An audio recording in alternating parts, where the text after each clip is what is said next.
India has supported Afghanistan in a very difficult time. We are grateful for India's generous contribution by giving us 40,000 metric ton of wheat. उनका interview लिया गया तो उन्होंने काफी praise किया India को, India की तारीफ की. By giving us more than 30 metric ton of life-saving medicine and 500,000 COVID vaccines. इसके साथ पाकिस्तान के माशी मामलात भी ठीक नहीं है. वर्ल्ड बैंक ने भी 2 लोन्स आज जो है वो फिलहाल के लिए मना कर दी हैं. नाज़रीन, बहुत ही बुरी और खतरनाक खबरें हैं. आलमी इदारे वर्ल्ड बैंक ने पाकिस्तान को डॉलर देने से इनकार कर दिया है. वर्ल्ड बैंक की रिपोर्ट आई है जिसके मुताबिक पाकिस्तान साउथ एशिया की वीकेस्ट इकॉनमी है और जबकि बिल्कुल साथ इंडिया की बात करें तो वो साउथ एशिया की स्ट्रॉन्गेस्ट इकॉनमी है और ना सिर्फ साउथ एशिया की स्ट्रॉन्गेस्ट इकॉनमी बल्कि दुनिया की 5वीं बड़ी इकॉनमी है. 1.1 बिलियन जो है वो वर्ल्ड बैंक ने आज होल्ड कर लिया हमारा. पाकिस्तान को साउथ एशिया की सबसे ज्यादा लोएस्ट इकोनॉमी वाली कंट्री कंसीडर किया गया है और इस वर्ल्ड बैंक के लोन के ऊपर हमारा बहुत ज़्यादा इन्हिसार था. हमें आगे बढ़ाने में इंडिया ने बहुत अहम किरदार अदा किया है. लेकिन जब उनसे पाकिस्तान के बारे में पूछा गया तो उन्होंने पाकिस्तान के बारे में कहा कि पाकिस्तान ने हमेशा अफगानिस्तान को डिग्रेड किया है, हमारी कोई हेल्प नहीं की गई पाकिस्तान की जानिब से. नमस्ते दोस्तों, जय हिंद. हिंदुस्तान स्पेशल में आपका स्वागत है दोस्तों. जैसा कि दोस्तों आपने क्लिप पे देखा, अफगान राजदूत ने भारत का तहे दिल से शुक्रिया अदा किया है. अफगान राजदूत फरीद महमूद जय ने एक इंटरव्यू में भारत द्वारा दी गई मानवीय सहायता की खूब सराहना की है और कहा है कि भारत की मदद बहुत ही महत्वपूर्ण समय में आई. उन्होंने कहा कि भारत ने बहुत कठिन समय में अफगानिस्तान का समर्थन किया. हमें 40,000 मीट्रिक टन गेहूं, 30 मीट्रिक टन से अधिक जीवन रक्षक दवाएं और आधा मिलियन कोविड टीके उपलब्ध करवाए. भारत के इस योगदान के लिए हम आभारी हैं और अफगानिस्तान भारत की इस मदद को कभी नहीं भूल सकता. दूसरी तरफ पाकिस्तान की मुश्किलें कम होने का नाम नहीं ले रही. वर्ल्ड बैंक से आर्थिक सहायता की उम्मीद लगाए बैठे पाकिस्तान को तगड़ा झटका लगा है. विश्व बैंक ने पाकिस्तान को और कर्ज देने से साफ इनकार कर दिया है.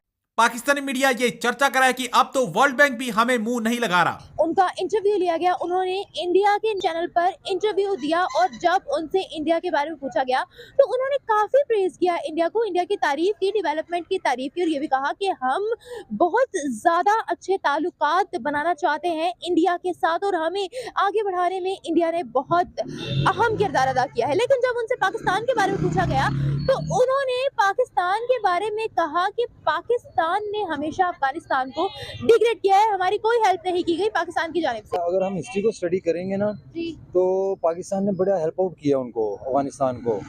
सॉरी टू से मुझे ये अल्फाज कहने पड़ेंगे, वो एहसान फरामोश लोग हैं. ठीक है, पाकिस्तान के अंदर अभी भी आप यहाँ पे अगर सर्वे करें ना तो बहुत सारे आपको अफगानी मिलेंगे जिनको हमने पनाह दी हुई है. ठीक है, इतना कुछ हम उनके लिए करते हैं, उसके बावजूद वो इंडिया को उनके पिट्ठू बने में सीधी कौन सी बात है, क्योंकि अब आगे इंडिया एक बड़ी मार्केट है. ठीक है, उस वजह से वो उनको ज़रा ज़्यादा वो करते हैं. लेकिन रियलिटी ये है कि उनको हर तरीके से सपोर्ट, हर तरीके से उनको हेल्प, हर तरीके से हमने उनको सपोर्ट किया और उनको यहाँ तक लाने में हमारा बड़ा किरदार है. उसकी वजह से हमने बहुत सारे नुकसान भी लिए हैं. अच्छा सर, अफगानी कहते हैं कि पाकिस्तान ने हमारी कोई मदद नहीं किया. अभी आपने भी सुना होगा रिसेंटली कि अफगानिस्तान ने कहा हम तो पाकिस्तान के साथ चाहते हैं जंग, और आपने बोला कि अफगानिस्तान इस वक्त जिस मुकाम पर है उसको हमने पहुंचाया.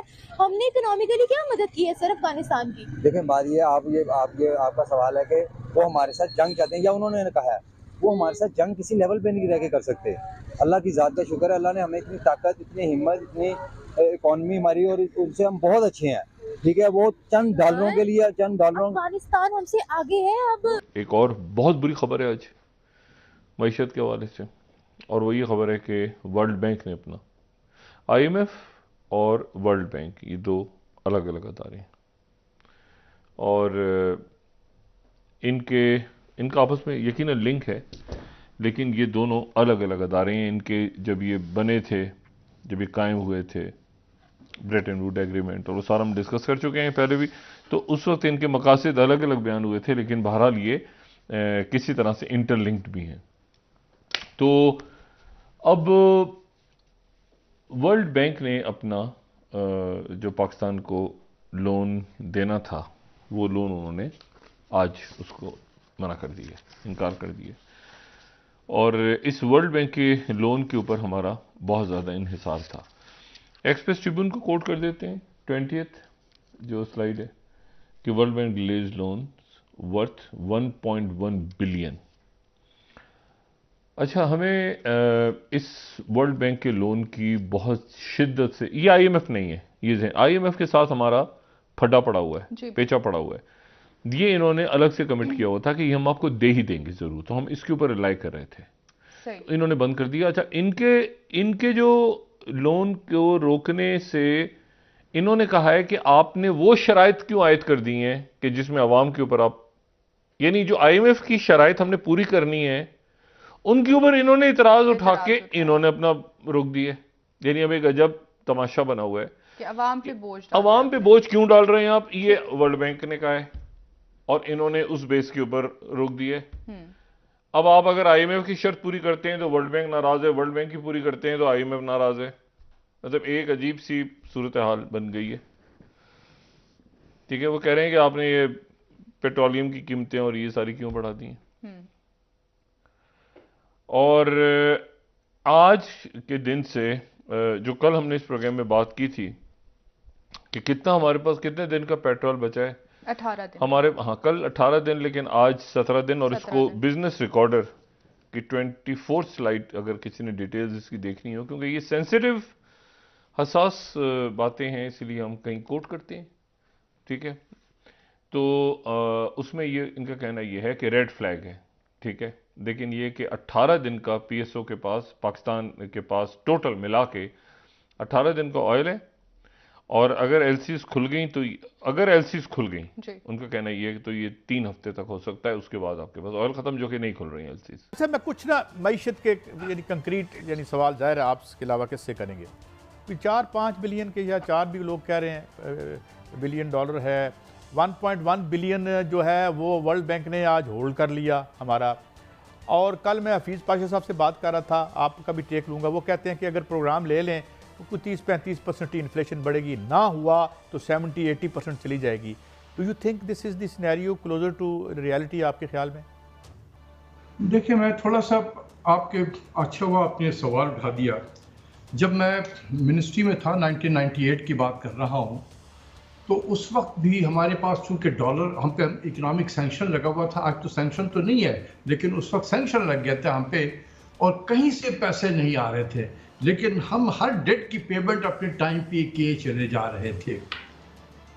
तो उस वक्त हमने ये कहा कि भाई आखिर ये सिलसिला कब तक चलेगा, अगर हमने डिफ़ॉल्ट किया तो क्या होगा। तो मुझे ये कहा गया था कि आप ज़रा वो सिनेरियो बनाओ कि अगर पाकिस्तान डिफ़ॉल्ट करता है तो क्या बनेगा।